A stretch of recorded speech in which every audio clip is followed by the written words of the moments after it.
नाजरीन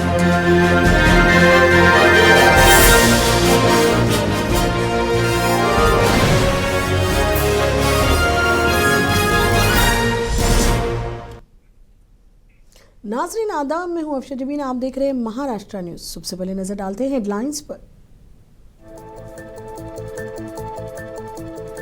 वंदे मातरम गीत ने जद्दोजहद आजादी के दौरान हिंदुस्तान के लोगों को किया मुत्तहिद। महाराष्ट्र के वजीर आला देवेंद्र फडणवीस का बयान।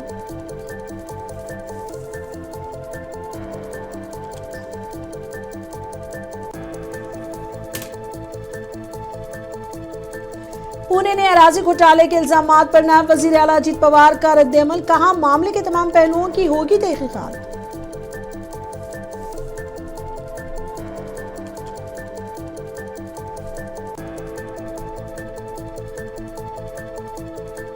अबू आसिम आजमी वंदे मातरम गीत ना गाने के अपने मौक़िफ़ पर अटल। बीजेपी ने अबू आजमी के घर के बाहर किया मुजाहिरा।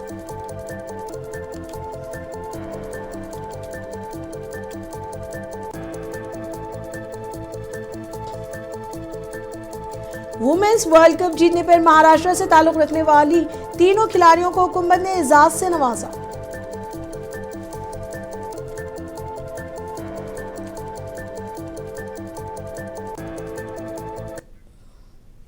अब खबरें तफसील से। महाराष्ट्र के वजीर आला देवेंद्र फडणवीस ने वंदे मातरम गीत के 150 साल मुकम्मल होने पर मुनक़िदा एक तकरीब में शिरकत की। इस मौके पर फडणवीस ने वंदे मातरम को एक ऐसे गीत के तौर पर बयान किया जिसने जद्दोजहद आज़ादी के दौरान हिंदुस्तान के लोगों को मुत्तहिद किया।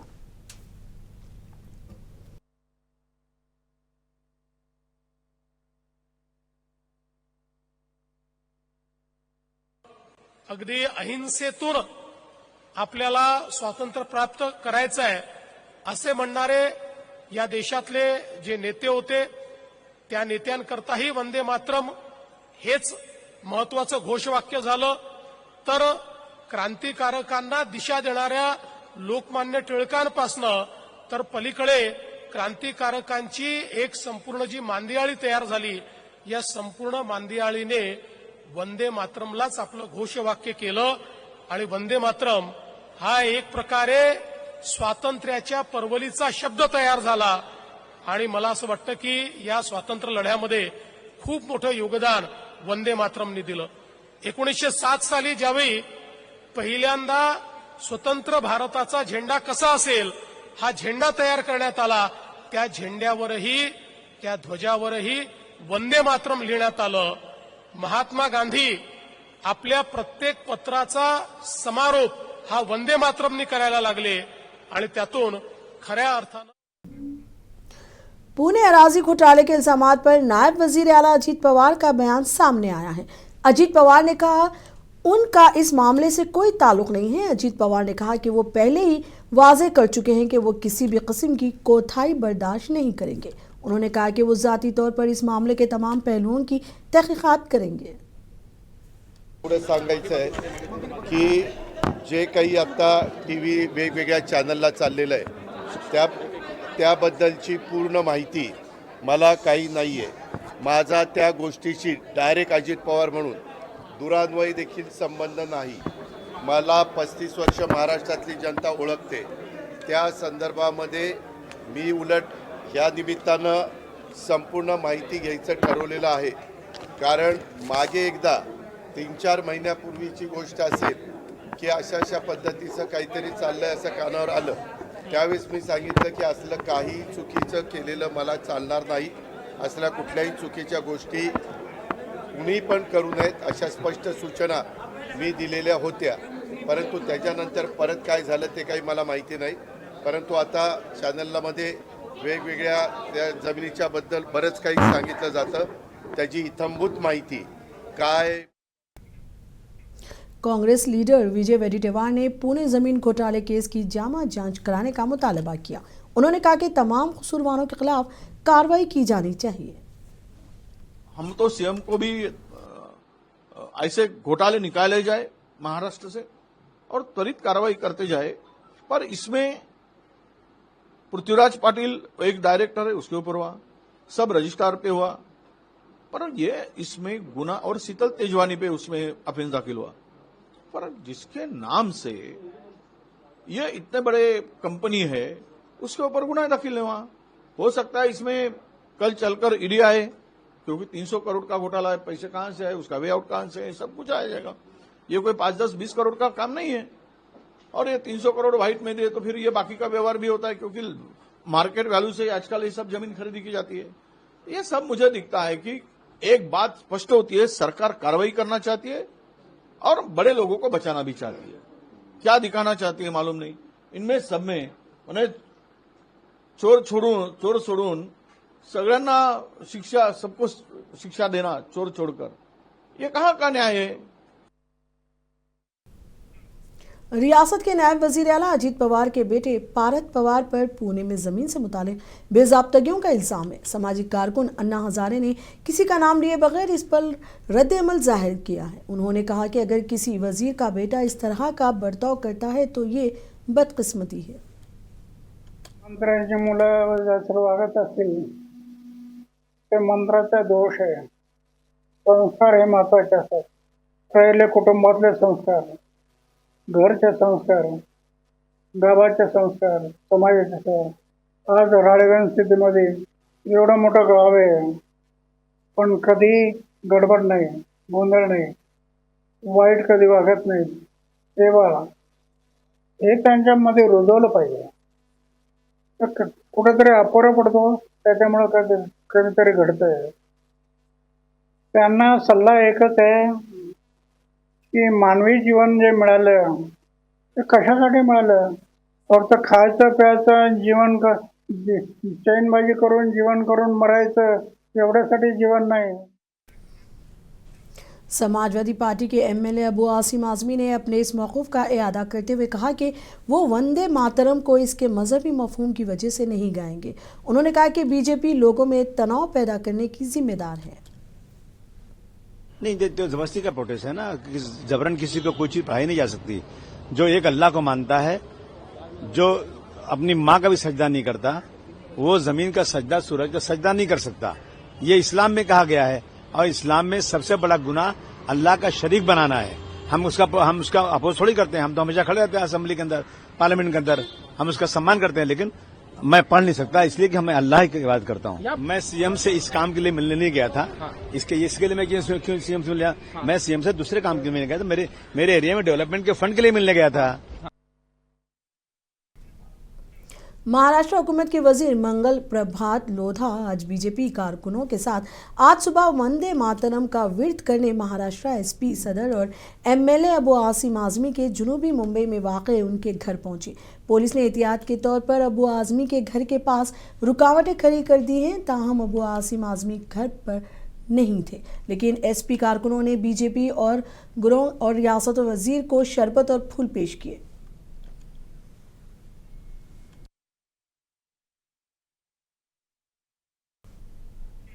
कौमी गीत वंदे मातरम के 150 साल मुकम्मल होने पर बीजेपी कारकुनों ने समाजवादी पार्टी के रियासती सदर अबू आसिम आजमी की रिहायशगाह के करीब मुजाहरा किया। मुंबई बीजेपी सदारत अमित सतम की क़यादत में किए गए इस मुजाहरे के दौरान अबू आसिम आजमी पर तनकीद की गई। वाज़ेह है कि अबू आसिम आजमी ने कहा है कि किसी को भी वंदे मातरम पढ़ने के लिए मजबूर नहीं किया जा सकता।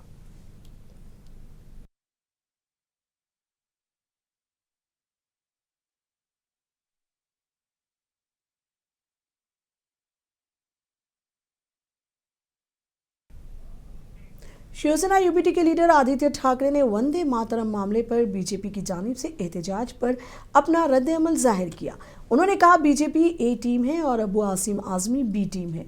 आदित्य ठाकरे ने कहा जब भी बीजेपी इलेक्शन हारने वाली होती है तो वो इस तरह की हरकत करती है।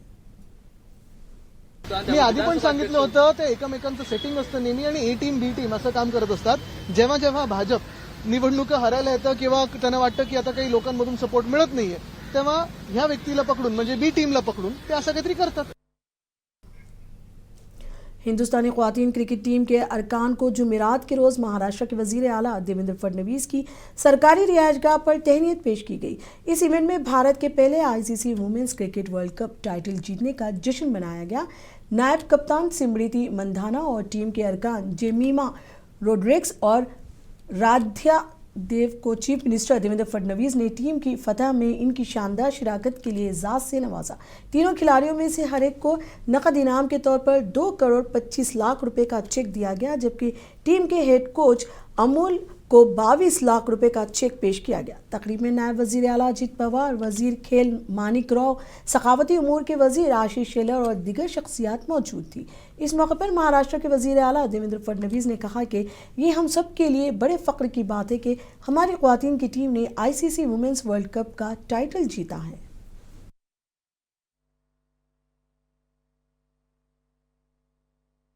देखिए, हम सभी के लिए और पूरे देश के लिए बहुत गौरव की बात है कि ICC विमेंस वर्ल्ड कप में हमारी महिला टीम ने वर्ल्ड चैंपियन का खिताब जीता है। और अगर हम पूरा इतिहास देखें तो शायद 2 या 3 टीम ही अभी तक ये खिताब जीतती थी। पहली बार भारत ने इसको जीता है। 2017 में हम वहां तक पहुंचे थे लेकिन जीत नहीं पाए थे। तो इसका सभी भारतवासियों को बहुत गर्व है।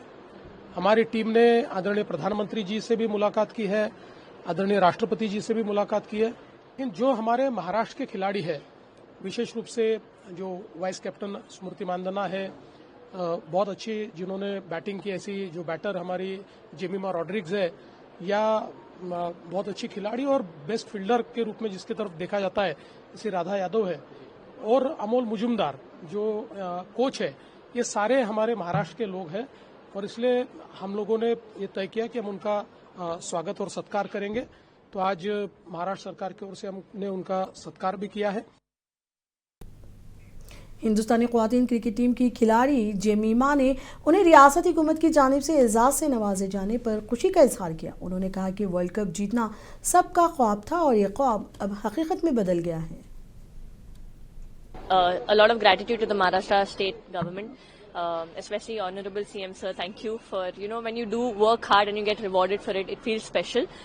Thank you Ashish Shelar sir and even Ajinkya Naik sir, because Mumbai Cricket Association, he's the president. He's helped me a lot. He's always one call away, so thank you for that. I think ये हम सबका सपना था बचपन से। I think जब Sachin Tendulkar sir ने world cup जीता था इंडियन टीम के साथ, तभी उनका घर और मेरा घर आजू बाजू में थे।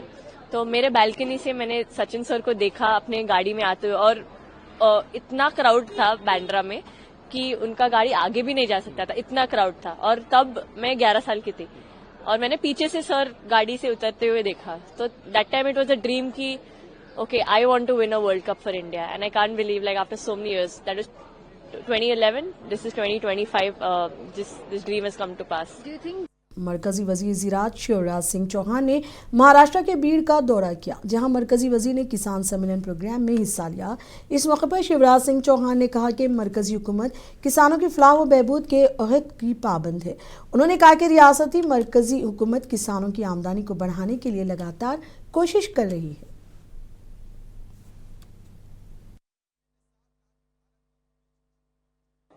किसानों की आय बढ़ाने के लिए भारत सरकार, राज्य सरकार लगातार प्रयत्न कर रही है, लेकिन सरकार के साथ अलग अलग NGOs हैं, जिसमें GVT मयंक जी के नेतृत्व में किसानों की आय बढ़ाने के लिए एक अभियान चला रखा है।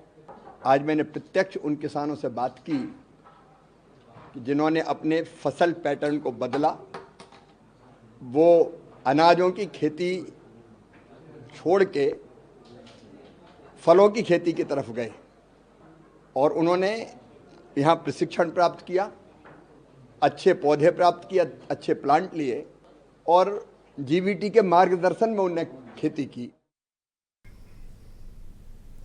मरकजी वजीर शिवराज सिंह चौहान का कहना है कि वंदे मातरम सिर्फ एक गीत नहीं है बल्कि हुब्बुल वतनी की अलामत है, जिसके लिए हजारों मुजाहिदीन आज़ादी ने अजीम कुर्बानी दी है। मुजाहिदीन आज़ादी हमेशा सब कुछ कुर्बान करने के लिए तैयार थे। केवल गीत नहीं है, राष्ट्रभक्ति का प्रतीक, जिसका उद्घोष करते हुए हजारों क्रांतिकारी और लाखों सत्याग्रही क्रांतिकारी फांसी के फंदों पर झूलते थे और देश की आजादी के दीवाने अपना सर्वस्व न्योछावर करने को तैयार रहते थे। राष्ट्रभक्ति का गान है वंदे मातरम, और आज 150 वर्ष पूरे हुए हैं।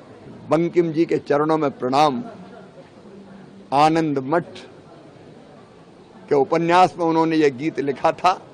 यह गीत सारे राष्ट्र को नई ऊर्जा, प्रेरणा। महाराष्ट्र रियासती अक़लीती कमीशन के चेयरमैन प्यारे खान ने रियासती वजीर नीतीश राणे के मुसलमानों के बाइकॉट से मुतालिक मुतनाज़ा बयान पर अपना रद्द-ए-अमल जाहिर किया है। प्यारे खान ने कहा कि महाराष्ट्र में नीतीश राणे की बात को कोई भी संजीदगी से नहीं लेता है। प्यारे खान ने कहा कि गुज़िश्ता 70 सालों से मुसलमानों का बाइकॉट होता हुआ आया है। नीतीश राणे जी की बात को तो पहली बात महाराष्ट्र में कोई सीरियस लेता नहीं है और हम लोग भी सीरियस नहीं लेते। दूसरी बात, जो मुसलमानों का बहिष्कार वाली जो बात है, तो मुसलमानों का जो बहिष्कार है वो पिछले 70 सालों से होता हुआ आ रहा है। अभी क्या बहिष्कार करेंगे मुसलमानों का? मुसलमानों के पास क्या है? मुसलमानों की क्या सोने चांदी की दुकान है, गोल्ड की दुकान है, बड़े बड़े कारों के शोरूम है, बड़े बड़े कपड़ों के शोरूम है? कुछ नहीं है मुसलमानों के पास। 70 सालों में मुसलमानों को इतना निचले स्तर पर लाके रख दिया गया है कि अब उनका बहिष्कार करने के लिए कुछ बचा नहीं। अब उनकी बहिष्कार करना है तो पंचर की दुकानों का करो, पान ठेले का करो और चाय के होटल का करो। मत बनाओ उनके पंचर, आप गाड़ी घसीटते लेके जाइए। क्या बहिष्कार करोगे मुसलमानों का? बहिष्कार करने लायक कुछ बचा नहीं है भाई मुसलमानों का। जो 70 सालों में मुसलमानों का बहिष्कार हुआ है उससे बड़ा और कोई बहिष्कार मेरे समझ में ऐसा है कि मैं जानता हूं कि उससे बड़ा कोई बहिष्कार नहीं। और दूसरी बात यह है कि जब तक महाराष्ट्र में देवेंद्र फडणवीस जी और गडकरी जी जैसे लोग हैं, यहाँ पे सबको न्याय मिलता रहेगा। किसी भी समाज के साथ दुर्व्यवहार नहीं होगा। सीनियर सामाजिक कारकुन शेख महमूद को नेशनलिस्ट कांग्रेस पार्टी अजीत दादा पवार धड़े का डिस्ट्रिक्ट सदर मुकर्रर किया है। नेशनलिस्ट कांग्रेस पार्टी के रियासती सदर और रुकन पार्लियामेंट सुनील ने उन्हें सरकारी तकरीर का खत जारी किया। जालना जिले नेशनलिस्ट कांग्रेस पार्टी के सदर और साबिक एमएलए अरविंद चौहान ने शेख महमूद को रस्मी तौर पर तकरीरी का खत पेश किया। वो गुज़िश्ता 25 सालों से कांग्रेस पार्टी के अंदर मुख्तलिफ तंजीमी ओहदों पर फाइज थे और हाल ही में उन्होंने एनसीपी में शमूलियत अख्तियार की है। मी पूर्वी काँग्रेस पक्षामध्ये शहर जिल्ह्याचेच होतो, परंतु त्यानंतर मी या जिल्ह्याचे नेते शिवशाहू फुले आंबेडकरांचे विचारांचे आणि सर्व समाज घटकाला सोबत घेऊन जाणारे नेतृत्व आदरणीय अरविंदराव चव्हाण साहेब यांच्या नेतृत्वाखाली आणि तटकरे साहेबांच्या उपस्थित राष्ट्रवादीत प्रवेश केला आणि मी आज मला पक्षाने आदरणीय जिल्हाध्यक्ष अरविंद चव्हाण साहेबांमुळे मला एक पद मिळालेलं आहे आणि आजचा जो कार्यक्रम होता त्यांचा आभार व्यक्त करण्यासाठी छोटेखानी कार्यक्रम आयोजित केला होता। मी जे अण्णांनी ज्या अपेक्षा केल्या आहेत पक्ष संघटना मजबूत करण्यासाठी निश्चितपणे या शहरामधील संपूर्ण आम्ही बूथ कमिटी आमच्याकडे तयार आहेत आणि प्रभाग कमिट्या आहेत, पक्षाचे कार्यकर्ते आहेत आणि विशेष करून राष्ट्रवादी काँग्रेस पक्षामध्ये आणखी बळकटी यावी म्हणून आता आम्ही प्रत्येक वार्डामध्ये शाखा देखील उघडणार आहोत। नांदेड़ में जमात इस्लामी हिंद की जानिब से वक्फ उम्मीद पोर्टल हेल्प सेंटर का बाकायदा इफ्तिताह अमल में आया। वक्फ इमलाक के तहफ़्फ़ुज़, शफाफ रजिस्ट्रेशन और मुतवल्लियान की रहनुमाई के लिए शुरू किया गया ये सेंटर शहर में एक अहम कदम साबित होगा। इफ्तिताह की रस्म जमात इस्लामी हिंद हल्का महाराष्ट्र के रुकने शोरा मोहम्मद अजहरुद्दीन के हाथों अंजाम पाई। ये हेल्प सेंटर वक्फ बोर्ड के उम्मीद पोर्टल से मुतालिक अवामी रहनुमाई और तकनीकी मदद फराहम करेगा। मसाजिद, मदारिस, कब्रिस्तान, मकातिब, खानकाहें, दरगाहें, इमाम बाड़े और दीगर औक़ाफ़ी इदारों के मुतवल्लियान को वक्फ इमलाक के ऑनलाइन रजिस्ट्रेशन के हर मरहले में मुकम्मल ताउन दिया जाएगा। इस मौके पर खिताब करते हुए मोहम्मद अजहरुद्दीन ने कहा, औक़ाफ़ मिल्लत का अमानतदार सरमाया है। अगर हमने इनकी सही दस्तावेज़ी और क़ानूनी हिफाजत ना की तो ये कीमती असासे ज़ाय हो जाएंगे। वक्फ उम्मीद पोर्टल एक सुनहरी मौका है कि हम अपने इदारों को सरकारी सतह पर महफूज और मुनज़्ज़म करें। महाराष्ट्र में बल्दियाती चुनाव के ऐलान के बाद AIMIM के जनरल सेक्रेटरी समीर साजिद ने कहा, मजलिस इत्तेहादुल मुस्लिमीन अपनी पूरी ताकत से इलेक्शन लड़ने वाली है। उन्होंने कहा, औरंगाबाद में उम्मीदवार के फॉर्म डिस्ट्रीब्यूशन का काम शुरू हो चुका है। मजलिस इत्तेहादुल मुस्लिमीन पूरी ताकत से इस बार ये इलेक्शंस लड़ने वाली है। आज से दारुल इस्लाम औरंगाबाद के ऊपर हम लोगों ने इच्छुक उम्मीदवारों के फॉर्म डिस्ट्रीब्यूशन का काम की शुरुआत की है। तमाम जिम्मेदारों के पास जो है तो आज दारुल इस्लाम के जरिए फॉर्म पहुंचा दिए जाएंगे। जहां जहां के जो इच्छुक उम्मीदवार है वो अपने अपने हलकों के डिस्ट्रिक्ट ऑब्जर्वर्स है, डिस्ट्रिक्ट कोऑर्डिनेटर्स हैं उनसे कोऑर्डिनेट करके इच्छुक उम्मीदवारों के फॉर्म हासिल कर सकते हैं। इंशाल्लाह विदर्भ के अंदर जो हमारे यूसुफ पुंजानी साहब हैं, तकरीबन 4 जिलों की जिम्मेदारी उनके पास है, अमरावती है, अकोला है, वाशिम है, यवतमाल है। तो वहाँ के जो इच्छुक उम्मीदवार है, आप यूसुफ पुंजानी साहब के पास से आपके फॉर्म कलेक्ट कर सकते हैं। इसके साथ में नागपुर है, गढ़चिरौली है, चंद्रपुर है, वहाँ के जो इच्छुक उम्मीदवार है वो निसार साहब से आपके फॉर्म आप कलेक्ट कर सकते हैं। पश्चिम महाराष्ट्र के अंदर जो हमारे शफीउल्लाह काजी साहब है, उनके पास से आप लोग इच्छुक उम्मीदवारों के फॉर्म कलेक्ट कर सकते हैं। साथ ही में नांदेड़ के अंदर सैयद मोइन साहब है, फिरोज लाला साहब है, आप उनके पास से अपने इच्छुक उम्मीदवारों के फॉर्म कलेक्ट कर सकते हैं। भिवंडी के सरावली MIDC में वाक़ मंगल मूर्ति नेट डाइनिंग कंपनी में जुमे की सुबह एक बड़ी आग लग गई, जिससे आसमान पर सियाह धुआं फैल गया। सुबह 9:30 बजे लगने वाली आग ने कारकुनों और करीबी रिहायशियों में खौफ व हरास फैला दिया, क्योंकि शोलों ने तेजी से फैले हुए टेक्सटाइल यूनिट को अपनी लपेट में ले लिया। इत्तलात के मुताबिक फैक्ट्री के अंदर भारी मकदार में कपड़ा और केमिकल जमा होने की वजह से आग तेजी से फैली। बाद में आग पर काबू पा लिया गया। इस हादसे में बड़े पैमाने पर माली नुकसान हुआ है।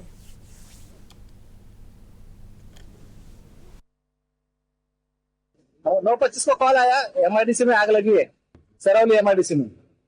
उसके बाद में आके जब देखा तो मंगल मूर्ति डाइनिंग को आग लगी थी, और देखा तो पूरा सेकंड फ्लोर पूरा जला था। इसकी वजह से मैंने कल्याण का गाड़ी बुलाया, उल्लासनगर का गाड़ी बुलाया, टैंकर को बुलाया और आग बुझाने के लिए चालू किया। उसमें कपड़ा है, ज्यादा करके कपड़ा है। वज़ीर आज़म नरेंद्र मोदी ने जुम्मे को कहा कि बिहार असेंबली इंतखाबात के पहले मरहले में रिकॉर्ड वोटर टर्नआउट ये जाहिर करता है कि लोगों ने नरेंद्र और नीतीश के ट्रैक रिकॉर्ड पर अपना एतमाद जाहिर किया है। औरंगाबाद जिले में एक रैली से खिताब करते हुए मोदी ने बिहार में चीफ मिनिस्टर और JDU के सदर नीतीश कुमार की क़यादत में NDA की वाज़ेह जीत का दावा किया और 121 हलकों में पुरअमन इंतखाबात कराने पर इलेक्शन कमीशन की तारीफ की। कांग्रेस के प्रदेश अध्यक्ष तक को आरजेडी ने अपमानित किया। आरजेडी ने कांग्रेस को सिर्फ वही सीटें दी जहां वो 35-40 साल से नहीं जीत पाई है। आरजेडी ने कांग्रेस की कनपट्टी पर कट्टा रखकर मुख्यमंत्री पद की उम्मीदवारी भी चोरी कर ली। आज भी अनेकों सीटों पर आरजेडी कांग्रेस वाले आमने सामने है। आप मुझे बताइए, जो अपने साथियों को धोखा दे सकते हैं वो आपके सगे हो सकते हैं क्या? बिहार के बांका और भागलपुर में राहुल गांधी ने इंतखाबी रैलियों से खिताब किया। राहुल गांधी ने वजीर आजम नरेंद्र मोदी और वजीर दाखिला अमित शाह पर सख्त हमला किया। उन्होंने इल्जाम लगाया कि बीजेपी वोट चोरी के मुनज़्ज़म मंसूबे के जरिए जमहूरियत को कमजोर कर रही है। 100% गारंटी देके कह रहा हूं कि हरियाणा की सरकार चोरी की सरकार है। हरियाणा का चीफ मिनिस्टर, हरियाणा की सरकार दोनों चोरी की सरकार है। अब सवाल उठता है, ये चोरी क्यों करते हैं?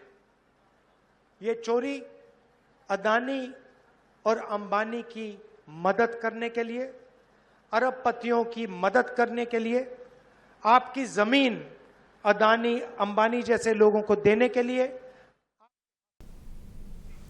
नाजरीन, पुणे के लोहेगांव के 17 साला पहलवान सनी सुभाष ने बहरीन में एशियन यूथ रेसलिंग चैंपियनशिप में 60 किलोग्राम कैटेगरी में गोल्ड मेडल जीतकर मुल्क का सर फख्र से बुलंद कर दिया है।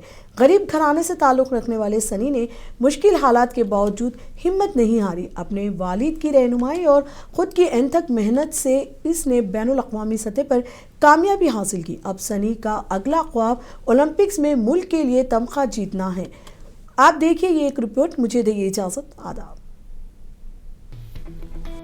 लोहेगांव पुणे से ताल्लुक रखने वाले 17 साला पहलवान सनी सुभाष ने बहरीन में एशियन यूथ रेसलिंग चैंपियनशिप में 60 किलोग्राम कैटेगरी में गोल्ड मेडल जीता, जिसने अपने अज़्म की कहानी से बहुत से लोगों को मुतासिर किया।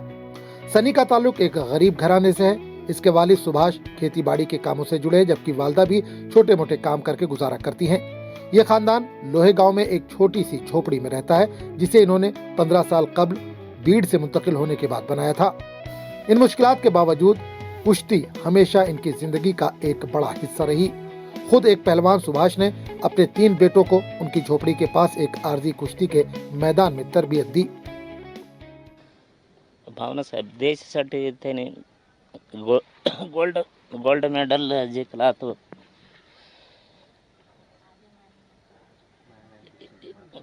आम्हाला एकदम आनंदच वाटलं सेट।